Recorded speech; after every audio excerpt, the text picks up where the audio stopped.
Oi, irmãos, tudo bom? Bem-vindos a mais uma leitura bíblica que nós temos feito todas as semanas aqui na página da Igreja Evangélica Sarça Ardente do Parque Presidente Dutra. Seja muito bem-vindo, você, toda a sua família, todos aí na sua casa são muito bem-vindos a esse momento que a gente tem para fazer meditação na Palavra do Senhor. Espero que você possa aproveitar esse momento junto comigo aqui nessa segunda-feira, para que a gente possa ver juntos começar a leitura do Evangelho de São João. Vai ser uma leitura muito gostosa de se fazer, é a Palavra de Deus. Nós vamos ver aquilo que o Senhor Jesus tem para nos ensinar, tem para nos direcionar. Então seja muito bem-vindo. Acompanhe com a gente essa leitura, pega a sua Bíblia, junta a sua família aí no sofá, se for possível, claro, para que a gente possa acompanhar essa leitura juntos, tá bom? Pai Senhor, aos irmãos que estão acompanhando aqui na página, ao vivo também, a gente vai fazer menção do Evangelho segundo escreveu São João, lembrando que esse João é o discípulo de Jesus, que muita gente às vezes confunde com o João o Batista, né? Que João ficou conhecido como Batista porque batizava. Esse é o João, o apóstolo João, tá bom? Que andou com Jesus, o discípulo do amor. Ele também, além do Evangelho de João, ele escreveu as 3 cartas de João, né? Primeira, segunda e terceira João, que está lá no finalzinho da Bíblia, no Novo Testamento. E também é dele a revelação do Apocalipse, né? O Apocalipse de São João, que é o último livro que a gente tem na nossa Bíblia Sagrada.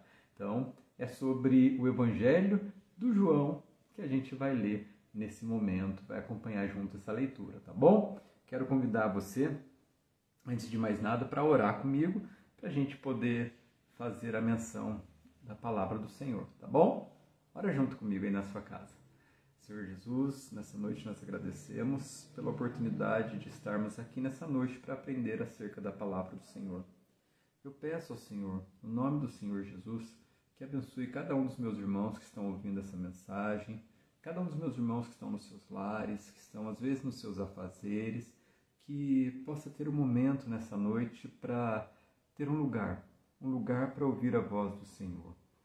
Pai, que ainda que tenhamos tantas coisas, mas que possamos ter nesse momento, Pai, esse momento aqui, ouvidos para ouvir a voz do Senhor nessa noite. Fala conosco, Senhor Jesus. Perdoa as nossas falhas, Pai, aquilo que nós cometemos durante os nossos dias, aquilo que nós fizemos de errado, que cada um de nós, ó Pai, nesse momento possa apresentar diante do Senhor. Porque nós cremos que o Senhor é Deus Todo-Poderoso, bondoso, misericordioso, Pai, e nos acolhe nesse momento. Fala conosco nessa noite, em nome de Jesus. Amém, irmãos. Pai Senhor, bem-vindos, irmãos que estão acompanhando aí ao vivo. Estou com os olhos um pouco vermelhos e lacrimejosos, porque foi uns espirrinhos que eu dei aqui, né?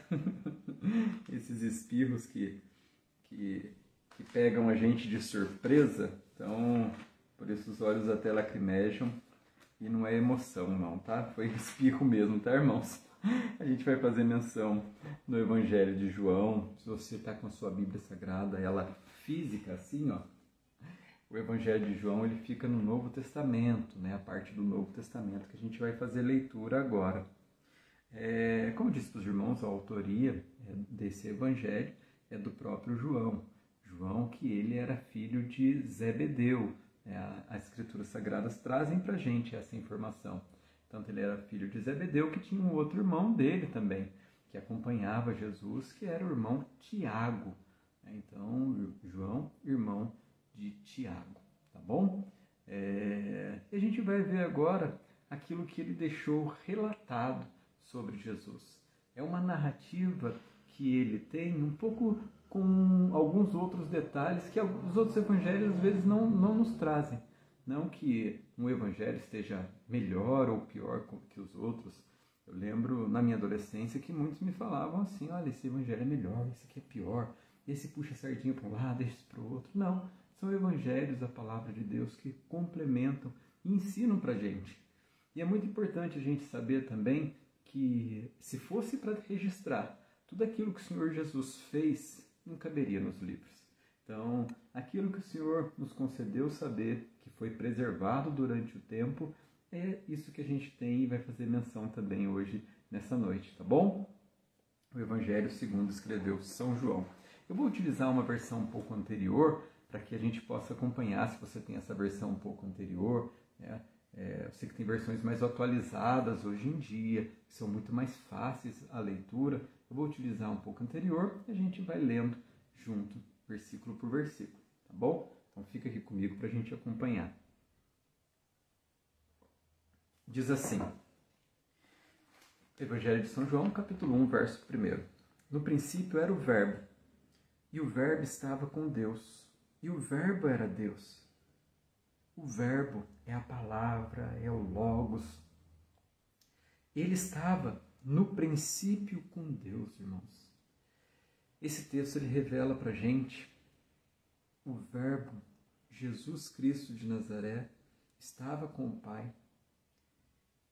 No princípio era o Verbo, era Jesus, estava com Deus e era Deus.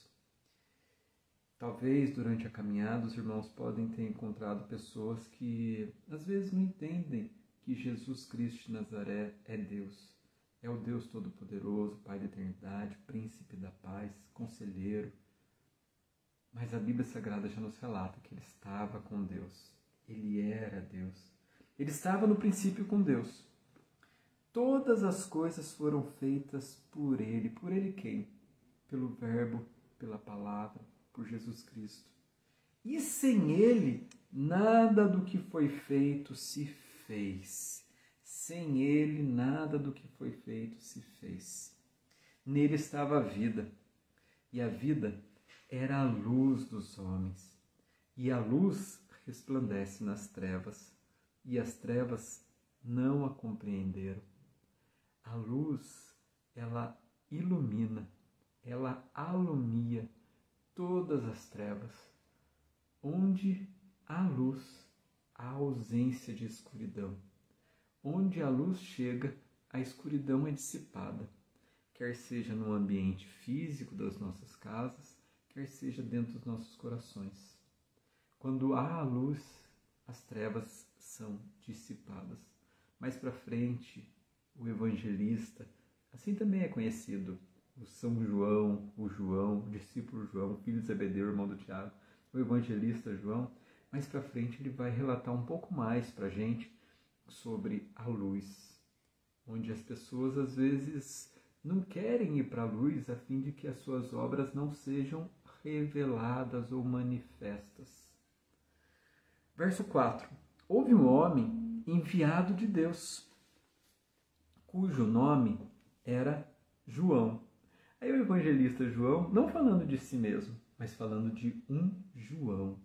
O João, que agora ele fala, é filho de Isabel e de Zacarias.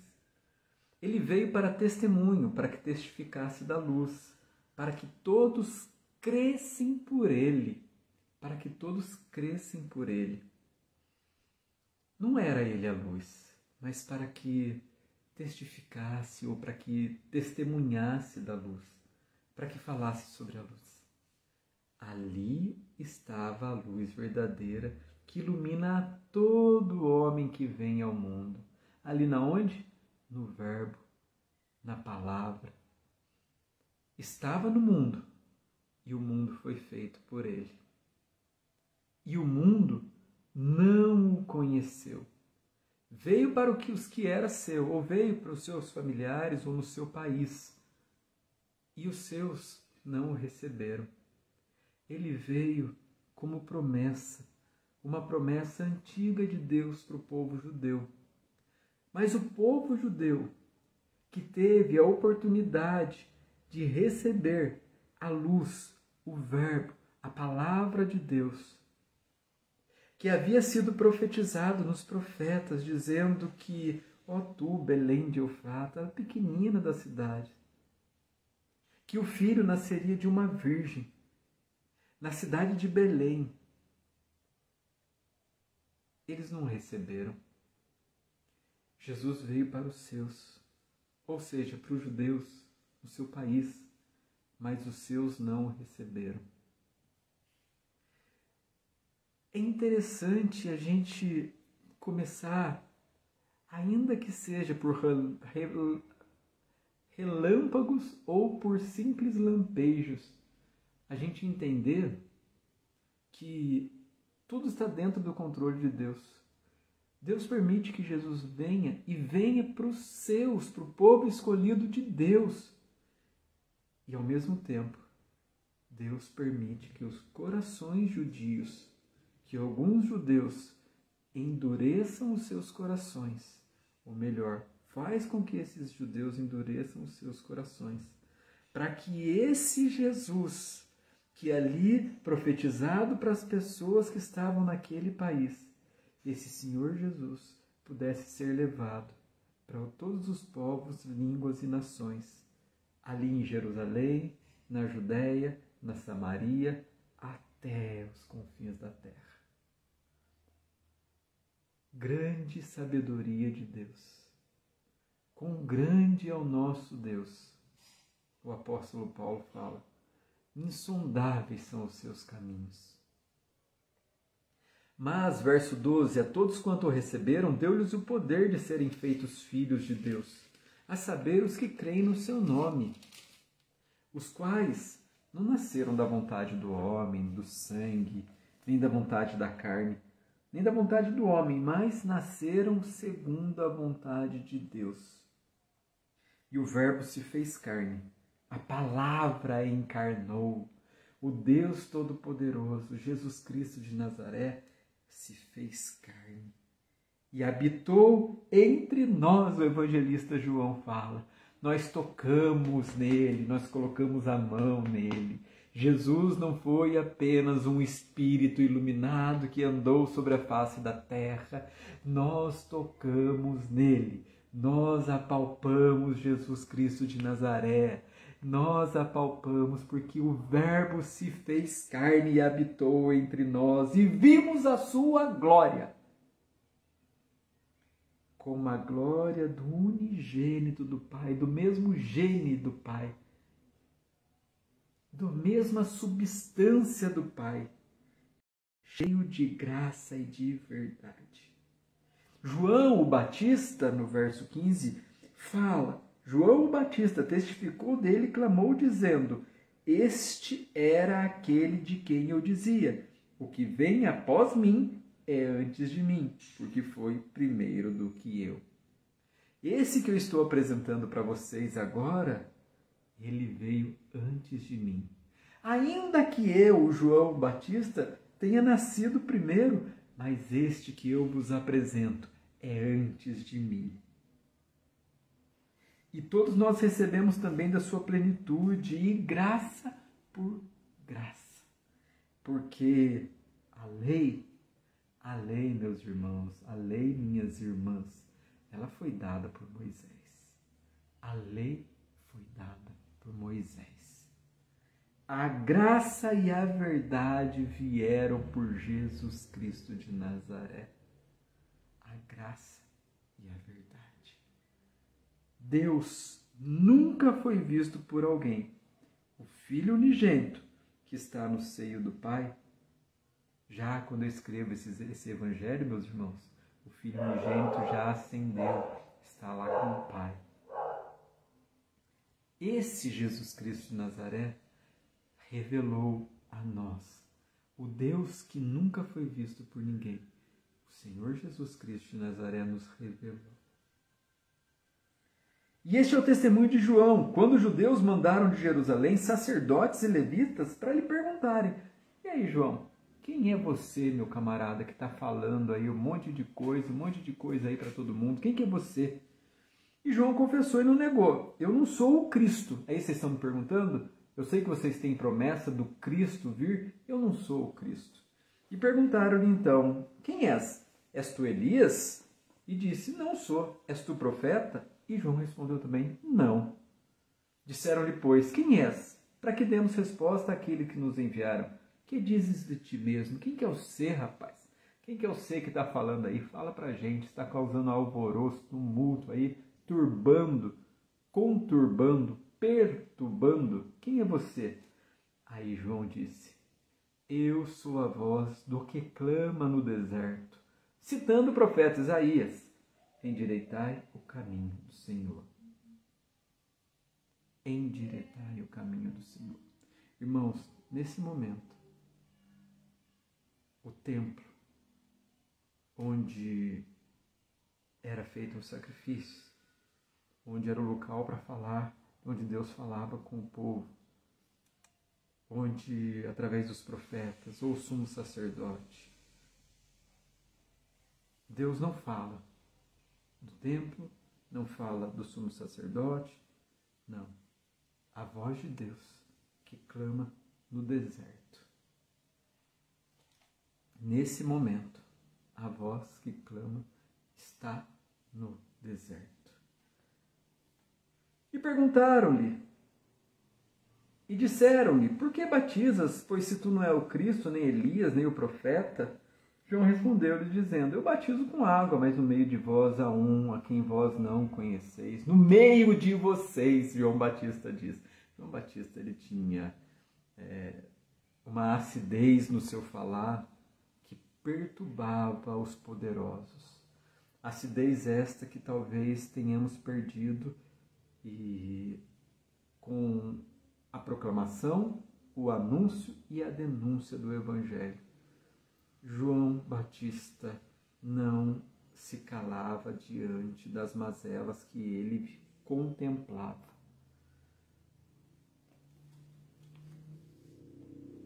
E este é aquele que vem após mim, que é antes de mim, do qual não sou digno de desatar a correia da alparca. Ou seja, não sou digno de fazer o papel de um escravo para tirar a sandália do pé dele. Essas coisas aconteceram lá em Betânia, do outro lado do Jordão. Betânia será uma cidade que os irmãos ouvirão bastante falar aqui no Evangelho de João.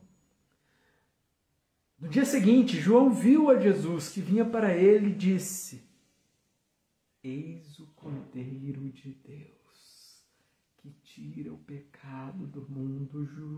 João Batista, irmãos, ele aponta Jesus para as pessoas. E ele fala que aquele menino, aquele jovem, dos seus tenros 30 anos de idade, de vida, eis aí, aquele menino que no Evangelho de João já está morto como um Cordeiro de Deus. O Evangelho de João, o evangelista João, já no primeiro capítulo, já expõe a morte do Filho de Deus. Porque ele fala: eis aí o Cordeiro de Deus. O Cordeiro, que para a gente seja uma expressão um pouco estranha, distante, o Cordeiro para o judeu, que tira o pecado, é o Cordeiro que é imolado, ou seja, que é degolado, e o seu sangue escorre, morrendo no lugar do pecador. Eis aí o Cordeiro de Deus que tira o pecado do mundo. Eis aí o Cordeiro de Deus que tira o pecado do mundo. Para onde o meu dedo e o seu dedo está apontando, tem que ser para o Cordeiro de Deus. Quando você for apontar o dedo numa direção, tem que ser para o Cordeiro de Deus. Quando você for apontar o dedo para alguém, tem que ser para mostrar para ela onde está o Cordeiro de Deus. Este é aquele do qual eu disse: após mim vem um homem que é antes de mim, porque foi primeiro do que eu. E eu não o conhecia, mas para que ele fosse manifestado a Israel, vim eu, por isso, batizando com água. E João testificou dizendo: eu vi o Espírito do céu como pomba, e descer do céu como pomba e repousar sobre ele. E eu não conhecia, eu não tinha certeza quem que era esse rapaz Jesus de Nazaré. Se era só um menino, se era só o filho de José e de Maria. Mas o que me mandou batizar com água, esse me disse: sobre aquele que vires descer o Espírito sobre ele e repousar, esse é o que batiza com o Espírito Santo. E eu vi e tenho testificado que este é o Filho de Deus. No dia seguinte, João estava outra vez ali, 2 dos seus discípulos, e vendo passar a Jesus, disse: eis aqui o Cordeiro de Deus. João, irmãos, João não era daqueles homens que queria fazer discípulo para si.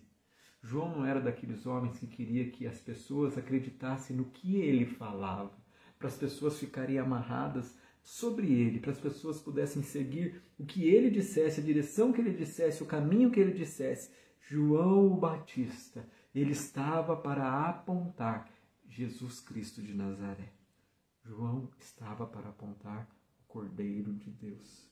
E os 2 discípulos ouviram-no dizer isto e seguiram quem? A Jesus. E Jesus, voltando-se e vendo que eles o seguiam, disse-lhes: que buscais? E eles disseram: Rabi, que traduzido quer dizer mestre, onde moras? Ele lhes disse: vinde e vede. Foram e viram onde morava e ficaram com ele aquele dia. E era já quase a hora 10ª. Era aproximadamente as suas 4 horas da tarde. Era André, irmão de Simão Pedro, um dos 2 que ouviram aquilo de João e o haviam seguido. Este achou primeiro a seu irmão Simão, o Pedrão, e disse-lhe: achamos o Messias, que traduzido é o Cristo, ou seja, o ungido de Deus. E levou-os a Jesus, e olhando Jesus para ele, disse: tu és Simão, filho de Jonas, tu serás chamado Cefas, que quer dizer Pedro, pedra, Pedro, pedra. No dia seguinte quis Jesus ir a Galiléia, e achou Filipe, e disse-lhe: segue-me. E Filipe era de Betsaida, cidade de André e de Pedro.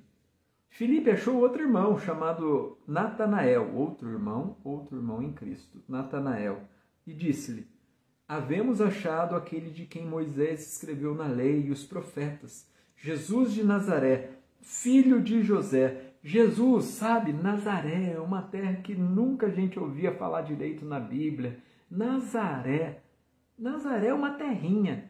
Nazaré é uma terra de Zé Ninguém. Nazaré é uma terra onde Judas perdeu a bota. Mas lá a gente achou o Messias que o Moisés falou na lei e que os profetas disseram. Porque os 2 discípulos de João já estavam seguindo. Um dos discípulos, que era André, falou para o seu irmão chamado Pedro: Pedro, nós achamos o Messias, que traduzido quer dizer o Cristo. E quando Pedro vai até Jesus, Jesus fala: Simão, filho de Jonas, a partir de agora tu serás chamado Cefas, que quer dizer Pedro. E a gente vai e encontra Filipe. Filipe fala para o Natanael: nós achamos o Jesus lá da terra de Zé Ninguém, na terra de Nazaré. Disse-lhe Natanael: pode vir alguma coisa boa de Nazaré? Peraí, Filipe. Nazaré, cara, não tem expressividade nenhuma.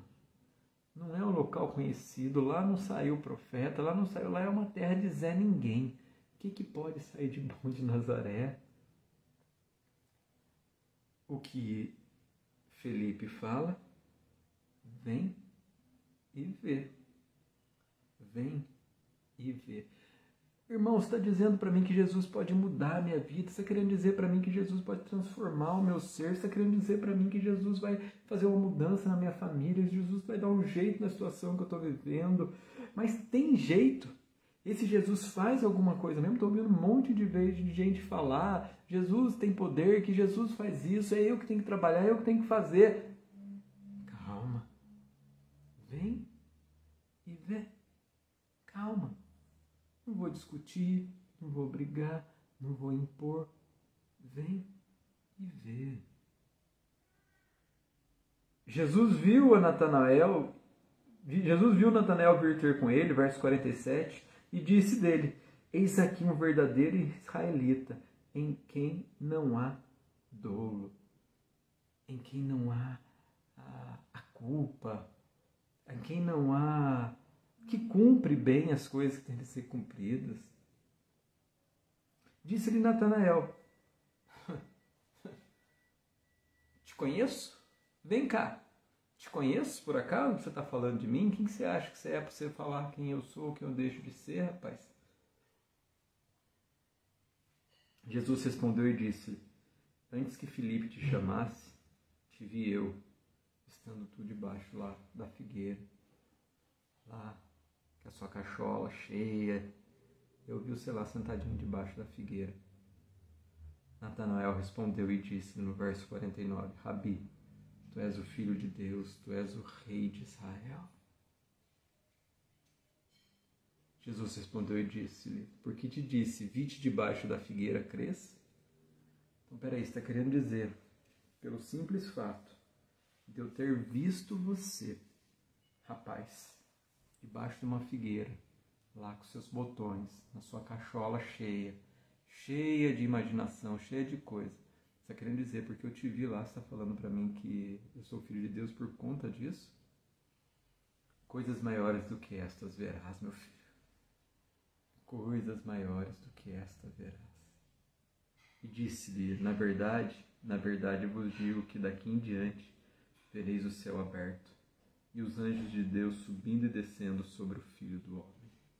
Daqui em diante, vocês que estão se aproximando de mim, o que eu estou falando, o que eu estou mostrando, o que eu estou vivendo, será aberto aos olhos de vocês. Os de fora talvez vão ouvir e não vai ser entendido nada. Mas vocês, aprove o Pai revelar para vocês, pequenininhos, homens de funções diversas, homens de pensamentos diversos, homens de graus de intimidade, de fé diversos. Coube ao Pai revelar a vocês.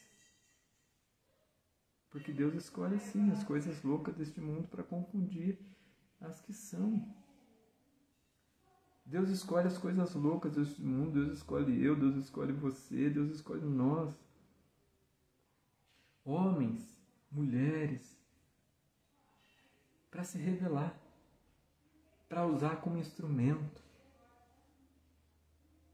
Deus escolhe eu e você que, ainda com os nossos conflitos, com as nossas mentes cheias, sem acreditar talvez naquilo que está por vir, e quando tem uma experiência com Deus, uma experiência, por exemplo, de encher uma garrafa de água porque eu estava com sede, começa a acreditar em Deus, mas calma, tem muito milagre para você ver, tem muito milagre para você ver aí na sua casa, tem muito milagre para você ver na sua família. Você vai estar andando comigo, você vai ver o céu aberto, os anjos subindo e descendo.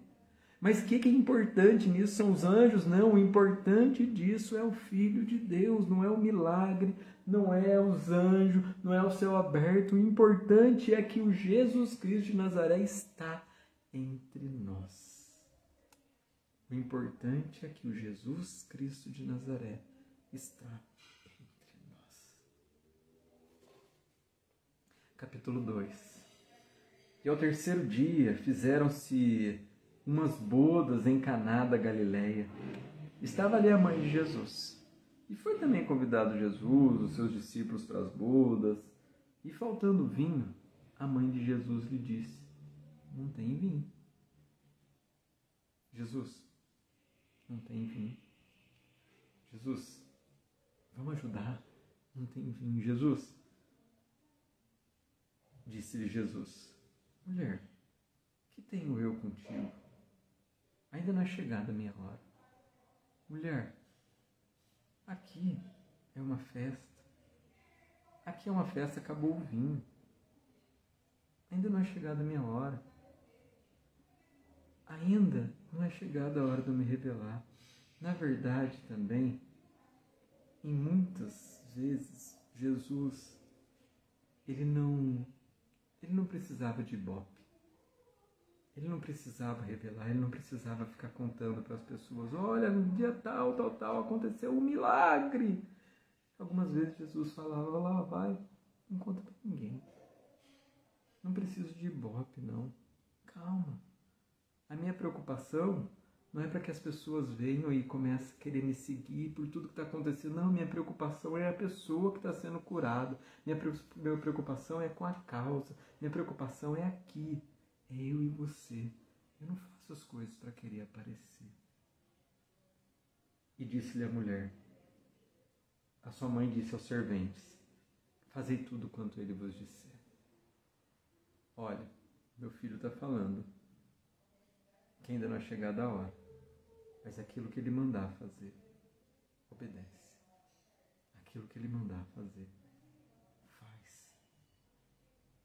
Estavam ali à porta 6 talhas de pedra, 6 jarros de pedra, para a purificação dos judeus. Os judeus tinham um hábito de lavar-se quando chegavam-se aos ambientes. Era necessário eles cumprirem esses rituais de purificação com essas águas. Em cada um cabia 2 ou 3 almudes, uma quantidade expressiva de água. Disse-lhes Jesus: enchei de água estas talhas, e encheram-nas até em cima. E disse-lhes: tirai agora e levai ao mestre-sala, e levai a pessoa que é responsável em cuidar de toda a cerimônia, desse casamento que está acontecendo aqui. E levaram. E logo que o mestre-sala provou a água feita vinho, não sabendo de onde viera, se bem que o sabiam os serventes que tinham tirado a água, todo mundo que tinha colocado a água dentro das pedras lá, eles viram que colocaram água. Mas a hora que foi levado isso lá para o mestre-sala, para servir para os convidados, a hora que colocava no copo, aquilo que tinha sido colocado como água, transformava-se em vinho. O mestre-sala chamou a esposa e disse: todo homem põe primeiro o vinho bom, e quando já tem bebido bem, então o inferior. É comum na festa, primeiro você vai dar Coca-Cola para todo mundo. Aí todo mundo empanturrou o bandeco de Coca-Cola, aí você põe um It-Cola.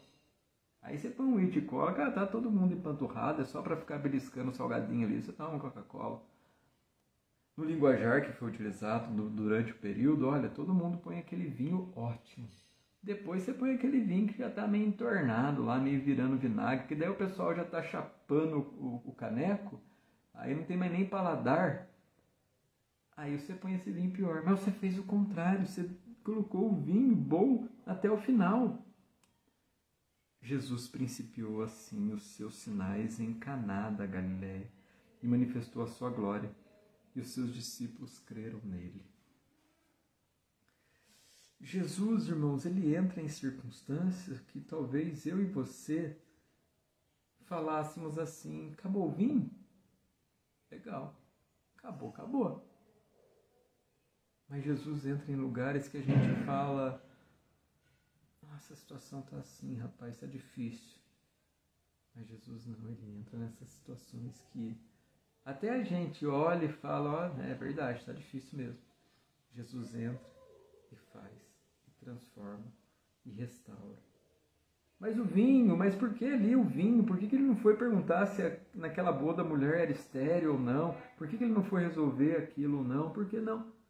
Porque Jesus trabalha também no simples, irmãos. Jesus, às vezes a gente espera que o Senhor trabalhe nas nossas famílias. Pai, resolve o problema do meu pai. Eu falando especificamente do meu, da minha mãe. Resolve aquela situação dos dois. E tem uma situação tão simples ali, acontecendo talvez com a minha irmã. Jesus vai, trabalha. E às vezes a gente não reconhece.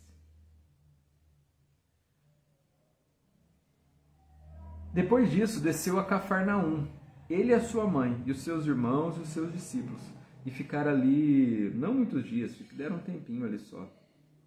Aí o Evangelho de João, ele já vai para uma passagem que alguns dos outros evangelhos, se a gente for ler uma leitura cronológica, ela já vai ficando mais para o final. Mas o Evangelho de João, ele já traz esse tema agora aqui para o 2º capítulo. Estava próxima a Páscoa dos judeus, e Jesus subiu a Jerusalém. E achou no templo os que vendiam bois e ovelhas e pombos e os cambiadores assentados. O templo, irmão, o local onde as pessoas levavam os seus animais para fazer o sacrifício, para fazer a expiação do pecado, conforme a lei de Moisés. As pessoas tinham que ter o seu animal, aquele animal que era o cuidado, aquele primogênito, aquele macho sem defeito, cuidado, levado até lá. Mas, como tudo na modernidade, vai ficando fácil, vai ficando mais relaxado, vai ficando mais tranquilo, mais fácil de se resolver e fazer, os cambiadores, ou seja, os vendedores, aqueles que mercantilhavam no templo, ou seja, aqueles que faziam do templo um lugar de comércio, onde eles tinham lá bois, ovelha, pombo, para ficar mais fácil para as pessoas que iam até Jerusalém não ter que carregar um animal lá no lombo, levar um animal, trabalheira. Não, vem aqui, compra e já acabou. Vem aqui, compra o seu milagre, vem aqui e eu vou abençoar você. Se você der esse dinheirinho aqui, vai ficar mais fácil na sua vida. Vem aqui e compra essa sua salvação, compra aqui o seu perdão de pecado, toma aqui a sua bênção, toma posse da vitória. É mais simples assim, é mais simples. Aqui, ó, quem tem dinheiro tem, quem não tem, amém. E tendo feito um azorrague de cordéis, fez um chicote, lançou todos fora do templo, também o boi, ovelha, espalhou dinheiro dos cambiadores, derrubou as mesas. Jesus entrou no lugar, irmãos, estava acontecendo um mercantilismo dentro do templo.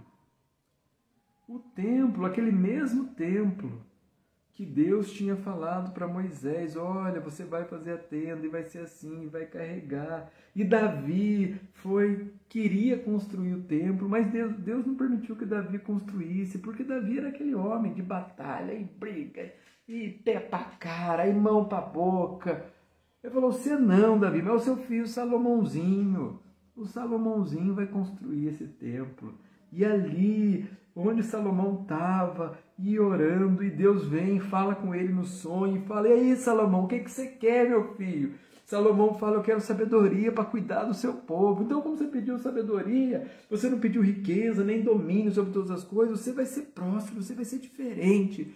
Aí Salomão dá aquelas pisadas na bola, que a gente sabe, se envolve com um monte de mulher, um monte de mulherada, envolve com mulher daqui, é alta, é baixa, é gorda, é magra, é branca, é negra, é amarela, é ruiva, cor-de-rosa, japonesa, envolve com um monte de mulherada, e aí elas desviam o coração de Salomão do propósito de Deus, e Salomão, em vez de servir a Deus, começa a ofertar incenso, acender e sacrificar para deuses estranhos, e aí Deus começa a não se agradar daquilo, divide o reino.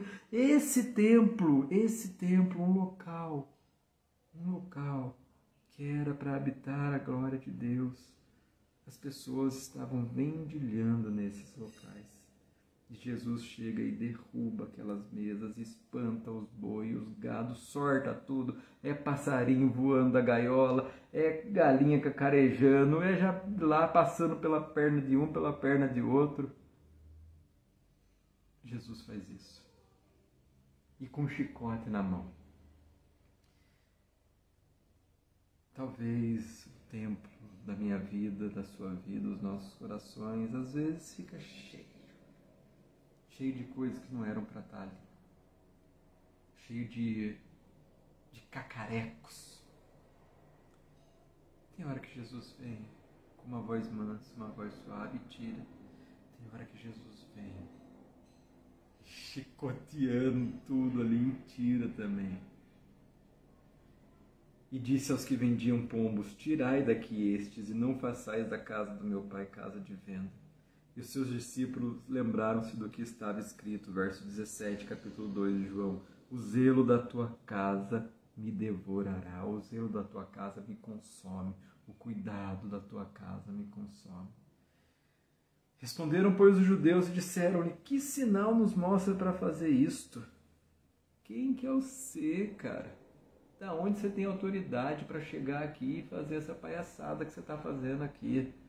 Jesus respondeu e disse-lhes, derribai este templo e em 3 dias o levantarei.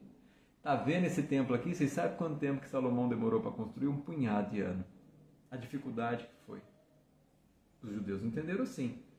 Derribai este templo e em 3 dias eu volto a reconstruí-lo. Aí os judeus ficaram doidos da vida com Jesus. Os judeus ficaram loucos da vida com Jesus. Disseram, pois, os judeus, em 46 anos foi edificado este templo, e tu o levantarás em 3 dias. E João, o evangelista João, ele explica para a gente o que os judeus não entenderam. O que foi revelado para João e para o sacerdote, para os doutor da lei, não. Jesus, ele falava do seu próprio corpo. Jesus falava que, tá vendo isso aqui? Esse templo, derruba. Em 3 dias ele será reconstruído. E lá na frente, na crucificação, as pessoas vão se lembrar disso. E após isso, a ressurreição. Os que creram em Jesus vão entender tudo o que ele estava falando. Quando, pois, ressuscitou dentre os mortos, verso 22, os seus discípulos lembraram-se de que lhes dissera isto, e creram na Escritura e na palavra que Jesus tinha dito. Lá na frente, os discípulos lembraram de algumas coisas que Jesus falava que naquele momento não fazia sentido. Lá na frente, irmãos, a gente vai entender umas coisas que Deus fala para a gente hoje. Lá na frente a gente vai entender os porquês, às vezes, que Deus fala não para a gente. E os porquês ele fala para a gente seguir outro caminho. Mesmo aquele caminho parecendo tão agradável para os nossos olhos, tão planejado pela gente, tão sonhado pela gente, Deus fala assim, não. Senhor, mas eu sonhei isso, tá entulhando meu poço, tá matando meu sonho, me jogando na cova dos leões. A música parece assim, né? Não, lá na frente você vai entender, hoje você não entende, lá na frente você vai entender. Mas eu sonhei, eu planejei isso, era minha meta, meu objetivo para esse ano de 2020. Não. O mundo não gira em torno do seu umbiguinho. Karma. Lá na frente você entende. Verso 23. Estando ele em Jerusalém pela Páscoa durante a festa, muitos, vendo os sinais que fazia, creram no seu nome. Muita gente que estava vendo o que Jesus estava fazendo, era milagre, era transformar água em vinho, é entrar no templo, é arrebentar com tudo, é trazer uma revolução, transformação. Todo mundo estava vendo aquilo lá e todo mundo estava com o coração aceso e todo mundo estava com uma vontade doida de seguir Jesus. Estava uma maravilha, é agora, esse Jesus é nosso, esse Jesus é nosso amigo, nós vamos arrebentar, nós não vamos ser mais cauda, nós vamos ser cabeça. Mas o mesmo Jesus não confiava neles. Verso 24. Mas o mesmo Jesus não confiava neles, porque a todos conhecia. Porque a todos conhecia. Irmãos, Jesus não confiava em todos aqueles que falavam e dizia e falava que Jesus era aquilo. Hosana, bendito que vem no nome do Senhor, eu não vou negar o Senhor nunca. E Jesus conhece os nossos corações. Às vezes eu temo quando eu vejo que Jesus não confiava em alguns. Às vezes eu temo porque eu sei às vezes que Jesus não pode também confiar em mim. Às vezes eu temo por ainda que eu imagine e pense tudo, o Senhor conhece meu coração. Mas eu, particularmente, o que me acalenta a alma é que, apesar de Jesus conhecer o meu coração, Ele me ama. Apesar de Jesus saber que eu estou falando uma coisa, mas lá na frente eu vou fazer tudo o contrário, Ele continua de braços abertos para mim. Apesar de eu falar para Jesus, olha, nunca mais eu falo isso, nunca mais eu faço aquilo, nunca mais eu permito essa situação. Jesus sabe o que está lá na frente. E que bom que às vezes eu consigo não fazer isso, não falar aquilo e não permitir tal situação. Mas eu posso ter a paz em Cristo Jesus, irmãos. Você pode ter a paz em Cristo Jesus. Que o Senhor te ama, apesar de você ser quem você é. O Senhor me ama, apesar de eu ser quem eu sou. E Jesus não necessitava de que alguém testificasse do homem, ou seja, Jesus não precisava que alguém viesse e falasse assim, Jesus, esse rapaz é assim, assim, assado, aquela pessoa é assim, assim, assado. Ele é uma boa pessoa, não, ele é uma má pessoa, ele é assim, ele é assado. Jesus não necessitava disso, porque ele bem sabia o que havia no homem. Jesus bem sabe o que há em mim, o que há em você. Jesus, irmãos, nosso sumo sacerdote, segundo a ordem de Melquisedeque, Jesus Cristo de Nazaré, se fez homem e passou por todas as dificuldades que nós estamos sujeitos, sem pecar. Jesus conhece você, Jesus conhece o seu interior, Jesus conhece as suas dificuldades, Jesus conhece as suas fraquezas, Jesus conhece os seus temores, Jesus conhece os seus desamores, Jesus conhece as suas dúvidas, Jesus conhece os seus questionamentos, Jesus conhece você. E Ele conhece você como o Pai que ama o Filho, como eu conheço meu filho, como eu conheço minha filha, quando que com um simples olhar, de um jeito, de um lado, para o outro, um simples gesto, eu já sei se está querendo aprontar, se está triste, se está difícil, se está precisando de ajuda, ou se é tempo de eu falar, opa, deixa eu se virar sozinho. Dessa mesma maneira, como um pai conhece o seu filho, um filho ali próximo, aquele choro é porque está com a fralda cheia, não, aquele choro é porque está com fome, não, aquele choro é porque está com cólica, aquele choro é porque está com dorzinha. Jesus conhece o meu e o seu choro. E se porventura você tem chorado, se as pessoas não têm entendido o que você está passando, Jesus sabe o que você passa. Jesus está com você. Jesus não precisa que ninguém testifique de você, porque Ele conhece você. Amém? Irmãos, eu agradeço esse momento que os irmãos passaram aqui, aqueles que ficaram aqui ao vivo, os que assistirão depois, né? Mas eu acredito que esse alimento, irmãos, é um alimento rico que vem do céu para a minha vida e para a sua vida. Ter essa oportunidade de meditar nos versículos, na palavra de Deus, no Evangelho, aquilo que Jesus falava, aquilo que Jesus ensinava, irmãos, é um alimento para as nossas vidas, é um alimento para as nossas almas. E eu espero que você também possa guardar esse alimento no seu coração. Amém? Eu agradeço essa oportunidade de estar aqui com os irmãos nessa noite. Amanhã também haverá leitura. O meu irmão Lucas vai ler na parte da manhã, se não me engano, às 6:45, mas se o irmão Lucas quiser me corrigir, né, e quiser marcar o horário, apontar o horário, amanhã às 6:45, se não me engano, ele vai iniciar a leitura, né, dar continuidade à leitura aqui no livro de João com os irmãos. Então você que estará acordado, deixa lá o seu telefone, o seu Facebook, deixa lá ele aberto para que você possa ouvir a palavra de Deus. Pegue a sua Bíblia, acompanhe, toma o seu cafezinho ali cedo, se você tem essa possibilidade, tá bom? Vai ser amanhã, o irmão Lucas, vou pedir para ele só confirmar o horário, se é às 6:45, tá? Amanhã não, quarta, na quarta, perdão. Eu tinha conversado, eu pensei que era amanhã, mas não é amanhã não, é na quarta, quarta-feira. Então, se você está ouvindo, 6:30 da manhã, já foi corrigido aqui, pronto, amanhã não, na quarta. Quarta-feira, depois de amanhã. Não está mais aqui quem falou que é amanhã, é depois de amanhã, quarta-feira, 6:30 da manhã. Você que está aqui ao vivo, acompanhe, tá bom? Deus abençoe os irmãos. Eu vou orar para a gente encerrar, tá? Senhor Deus, essa noite eu agradeço pela sua graça, pela sua misericórdia. Peço que o Senhor continue abençoando os meus irmãos, nossos familiares, nossos entes queridos.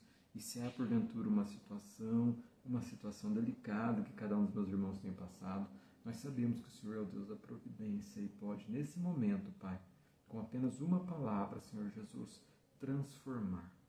É isso que eu peço, Senhor, confiando em o nome de Jesus. Que grande amor de Deus, Pai, a graça salvadora e redentora do Senhor Jesus lá na cruz do Calvário, a doce comunhão e a consolação do Espírito Santo de Deus seja conosco, agora e para todos sempre. Amém. Pai, Senhor, irmãos, Deus abençoe e até a próxima. Tchau, tchau.